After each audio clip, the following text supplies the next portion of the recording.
You use two different brushes for the most part whenever you want to work on something painterly, at least with the method I'm going to show you.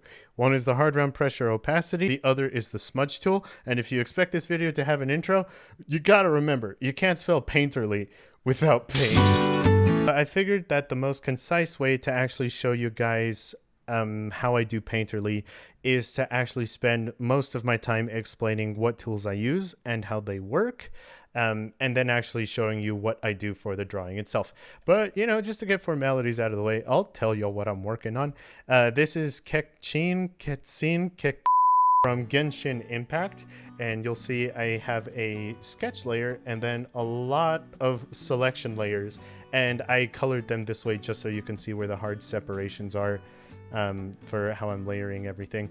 But you know, before I get to this, I'm gonna be explaining what the tools I'm using are and how they work, so then hopefully we can get back to this and it'll make sense why I'm using this approach. So I'm just going over here to a new canvas, and I have two tools to show you. There's just two brushes. One already comes with Photoshop, and then the second is a brush that we can make very easily, but I know sometimes people are too lazy, so I actually will include the brushes in a link in the description. So, you know, if you want the Skittles Essential Pack of making drawings that make you not hate your life, I'll just go ahead and include that in the description. The first brush is the hard round pressure opacity brush. This one should already be in Photoshop.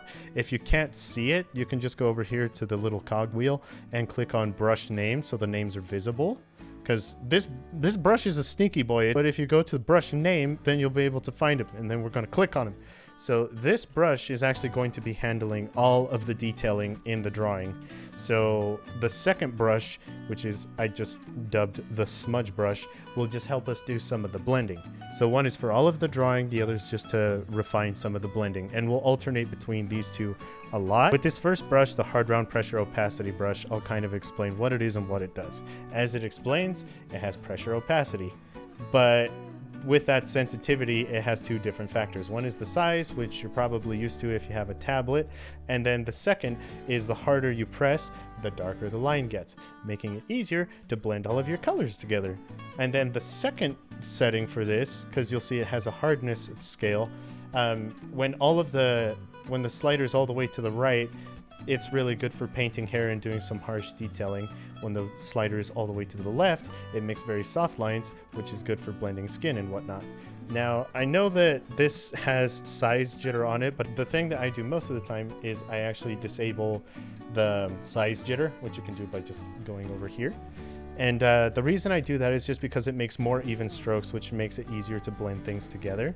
Because with the second brush, which is the smudge brush, that'll help us actually refine our selection. So in order to make this smudge brush for anybody, you know, who wants to cook along at home, is you go to the smudge tool, you'll right click, go to the soft brush, and then go to your brush properties, go to the brush tip shape, and increase the spacing and put it to 25%. Should be at like 1 or something, but when you put it over to 25, then that makes it all blendy.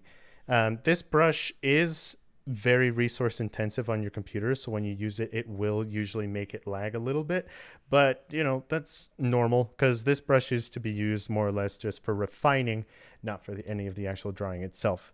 It has a strength value over here, which I usually alternate and set at about 30, so that way it does more blending and less tearing the drawing to pieces. All right, now one more important detail before we get started. This is in regards to how often you're going to be switching between the actual drawing tool and the smudge brush. If you don't want to break the right clicker on your mouse, you're going to want to set up a shortcut for the smudge tool. So there's an easy way to do this, and that is to go over here to edit and then keyboard shortcuts. Make sure that this is shortcuts for your tools. Go down and, you know, until you find the smudge tool, and then set up a keyboard shortcut. I just set mine to V because that's the letter that's right next to the letter B, because B is the keyboard shortcut for brush. So I just picked the key that was right next to it. I know, smart, clever, million IQ move. Anyway, if you do actually decide on V like I did, make sure to go up here again I think it's either the move tool or the artboard or both of them, and delete that shortcut because that might also be V as well. So delete those if it's the same one. If you set it as something else, that's up to you. Just make sure that that keyboard shortcut isn't interfering with other ones here. So I set mine to V, and because something else had it, I deleted that. Now that we got that tangent over and you have keyboard shortcuts to alternate between, you're going to save yourself a lot of time instead of making one paint stroke, right-clicking, switching your tool, making another paint stroke, right-clicking, switching your tool. Trust me, that'll save you hours worth of time. So I'd recommend a shortcut for it. Okay, now it's art time. As you can see with these brushes, they're kind of wild and sporadic. And how are you supposed to do fine details with this? Because this is kind of like painting with a paint roller if you want to work on a little tiny piece of paper. It doesn't work that way. So the next tool is the selection tool. Now, this is a tool that in the method I'm going to show you, you need to get really good at using, but we're not going to use it at its default settings either. The default setting is that you make one selection, and when you make another selection, the first one goes away. We're going to need to make a compound selection, which you can do by going over here and pressing this little second multi-square option. And what that'll do is it lets you compound your selections. So you can make more refined silhouettes and gestures, and when you realize that your life is a mistake and so are your selections, you can hold the Alt key and actually take away from that selection. So you can add and take away and add and take away all you want in order to get very specific shapes. We're going to be using this to block out different quadrants of the drawing and do something like this. All right, the last little bit I'll be explaining before we actually get started on the art is layer separation. I make layers where things are in front of other things, so I'll kind of just show you what I mean and hope that it makes sense. So the very first part, that's kind of light, so I'm just going to make it a different color for visibility, is the twin tails. So those are at the very back, so I start with those, and then the legs, because that's technically farther up, and then the clothes, because the clothes are in front of the legs, and then this hand, because this hand is in front of the clothes, and then the head, because the head is in front of the hand, this hand, because this hand is in front of the head, and then the ornament for the clothing, because that's in front of everything else. So I pretty much work in a back to front kind of way. Instead of all the skin is on one layer, all of the clothing is on one layer, all of the hair is on one layer. And the reason I do this is just because I find that it helps to find the shadows on the character when they're separated that way. Now that we've gone through all of the tools and how to use them, it's time to actually get into the drawing. Now, the process that I work in is 4 steps long. I refer to it as the BORF method: barely visible line art, overview, rendering, and finishing touches. If we work in this order, there's a lot less backlash and going back and forth and undoing and redoing a bunch of your work. I'll get more into those steps as we go on. Now, there's also an extra step, which is the background. This one isn't in any particular order because some people work on it before they start the character. Some people work on it after. I just personally prefer to work on the background after the character. So, I have the focal point down because sometimes you can actually overwork a background and it makes it extremely hard for the characters to stand out. So that's just personal preference. So let's get started. All right, step 1 of BORF, and that's barely visible line art. This is actually very important to be doing. Some people don't even use line art at all for Painterly. I'm sadly not that cool, but I find dropping it down to around 10 or 20%, as shown here, is the most helpful way of going about this process, because if your lines are too harsh and too visible, you'll rely on them too much. So you won't get crisp edges, you won't get solid separations, and your drawing will look really weird without those lines. Like, it'll look great with them, but if you take away the actual sketch, your drawing will look like, oh, that's not right. So what we're trying to do right from the get-go is to have those lines there as an extremely soft guideline, but not rely on them so heavily that the drawing falls to pieces without them. So having your opacity as low as possible will help, and sometimes you do crank it up just for, kind of case by case basis, but I found that the lowest you can keep it, the fastest you'll get to the point where you won't really be needing it anymore. All right, step 2, overview. Now I know that a lot of people just want to jump in and get right into the nitty gritty of the details, because you're ready and you're ready to go. But it's important that we do all the framework for the drawing first. Otherwise, you're gonna find that you have a bunch of different problems like multiple light sources, inconsistent shading, things get too dark too quickly, or you'll overwork a drawing and then zoom out and realize, oh frick, I've spent 20 hours on this eye and we still have a whole drawing left. So, nothing will ever get done if we just jump straight into the details. So this step is just to get all the long-term problems out of the way. So we're going to focus on the basic shading of the character. We're just going to do a quick pass through and figure out the light source. We're going to get all of our shadow mapping done. You're going to figure out where the highlights are and where the hard contrasts are. And we're also going to figure out the color palette, the tone of the drawing. Is it going to be like in the middle of the night, kind of blue tinge to it? Is it going to be in a sunset with a yellowish kind of tint to it? So those are the things we want to figure out in this step. So, this is a step that we do want to get done first, just to make sure that the foundation of the drawing is a strong one before we actually do jump into the details for the rendering. All right, step 3. Rendering. This is going to be the step that really wants to make you bash your head into a wall, because it's definitely the most time consuming, but it's also the most satisfying. This is the part, where the whole drawing comes together. This is the part where you do all of the shading and the coloring and the blending. No real magic words of wisdom here. It's just, draw. This is where references will be helpful, where a lot of the drawing is just going to get made, and the look of it is just going to depend on you, whether it's really smooth strokes or whether it's like very painterly with jagged edges or whether it's heavily textured. That's entirely on you. It's just the important part of this step is adding the details, adding strong highlights and shadows. But I'm not just gonna leave you on your own. We got some cool steps for you, so here be some Skittles pro strats for you. Pro strat number 1. In order to flip the canvas, you'll just go to View, then flip horizontal.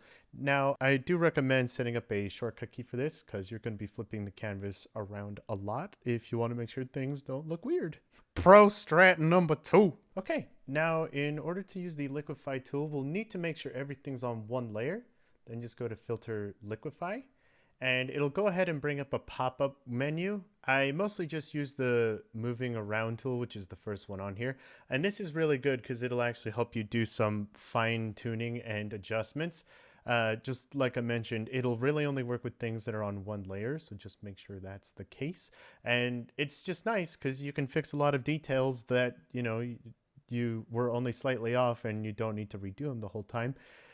Plus, it has a face tool. So, that's kind of nice. You can just adjust and tweak things. That's only if Photoshop actually recognizes, that there is a face. But this tool is super good for manipulating just really small details in a drawing. And it also has a little preview window over here so you can see whether you like your adjustments or not. Pro strat number 3. So another tool that we can use to add heavy shadows and heavy contrast is the lasso tool. So what I'm doing here is I'm actually just making a selection for where all the heavy shadows are going to be in the drawing. This does work best close to the end of the drawing when you're actually, when you've done everything you can do on your own and it's on a single layer. That's going to be what makes this method possible. So we're just going to select where all of these shadows are and then copy and paste them. Then I'm going to go over here and add a brightness and contrast filter to it. Drop that down a little bit and just make sure that it's clipped to the layer with Control-Alt-G. And then I'm also adding a color balance to it just to make it slightly off blue. So it's, not as dark and muddy. And then same deal, Control-Alt-G. And then once I get these filters looking the way I want them to, I can merge all of them down and then erase away at that small little bit that I just copied and do some fine tuning. And you see it makes for some really nice looking shadows. It makes it look like you spent way more time on it than you actually did. And the best news about this method is it's the exact same thing for heavy shadows like the one in the background. And you can also reverse this method. So instead of dropping the brightness, you can increase it, and you can do the same thing with highlights. So yeah, it's really mad useful. Saves you a lot of time. You should do it. All right, now that you know about all of these pro strats, hopefully that'll at least help you save some time. And yeah, this is the this is really just the step where you have to bite the bullet. There's no magic shortcut that makes this easier. It's just, this is where the pain in Painterly comes from. And yeah, now on to the last step. All right, and the last step, finishing touches.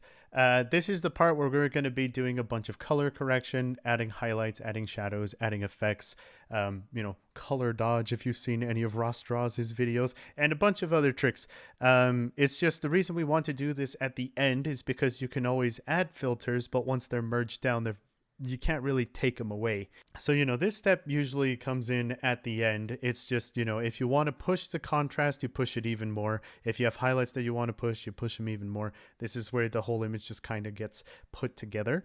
And yeah, there you go. There is the Borf method. I know I've probably been going on forever, and I hope that this was actually helpful to watch.